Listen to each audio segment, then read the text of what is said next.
পার্বত্য চট্টগ্রামে নিয়োজিত সেনাবাহিনীর বিরুদ্ধে সাধারণ পাহাড়িদের ঘরবাড়িতে তল্লাশি চালিয়ে টাকাসহ মূল্যবান জিনিসপত্র লুটে নেয়ার ঘোরতর অভিযোগ উঠেছে।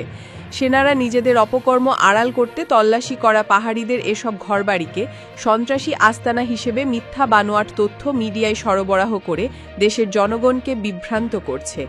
সাম্প্রতিক সময়ে পার্বত্য চট্টগ্রামে সেনাবাহিনীর এমন হয়রানিমূলক কর্মকাণ্ড অস্বাভাবিকভাবে বৃদ্ধি পেয়েছে।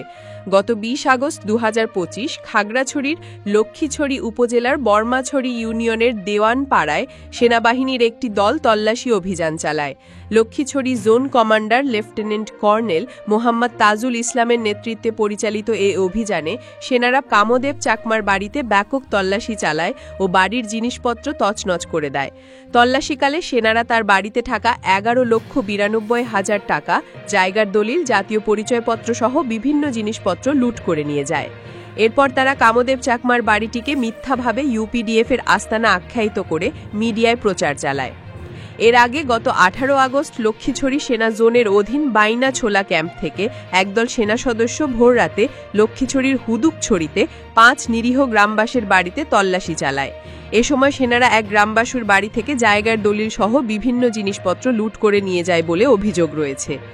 গত ২৬ জুন ২০২৫ সেনাবাহিনীর একটি দল রাঙ্গামাটির কাউখালী উপজেলার জীবতলী মুনপাড়ায় পাহাড়িদের ঘরবাড়ি ও একটি বৌদ্ধ বিহারে তল্লাশি চালায়।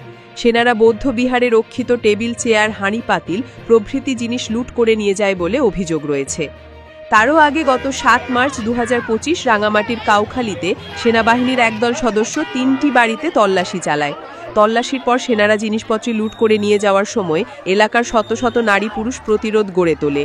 তারা সেনাদের এমন অপকর্মের বিরুদ্ধে বিক্ষোভ প্রদর্শন করে প্রতিবাদ জানায়। একটি রাষ্ট্রীয় বাহিনী কর্তৃক অন্যায়ভাবে রাত বিরাতে নিরীহ গ্রামবাসীদের ঘরবাড়িতে তল্লাশি, টাকা, দলিল সহ জিনিসপত্র লুটে নেয়ার ঘটনা সাধারণ পাহাড়ি জনগণকে উদ্বিগ্ন করে তুলেছে। রাষ্ট্রীয় নিরাপত্তা বাহিনী হিসেবে যেখানে জনগণের নিরাপত্তা দেওয়ার কথা, সেখানে সাধারণ জনগণের ওপর এমন হয়রানি নিপীড়নের ঘটনায় স্বাভাবিকভাবে পাহাড়ে নিয়োজিত সেনাবাহিনীকে নিয়ে নানা প্রশ্ন দেখা দিয়েছে।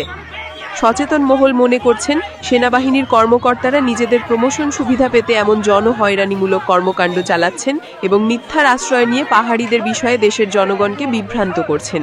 তারা অবিলম্বে পার্বত্য চট্টগ্রামে হয়রানিমূলক সেনা অভিযান বন্ধেরও দাবি করেছেন।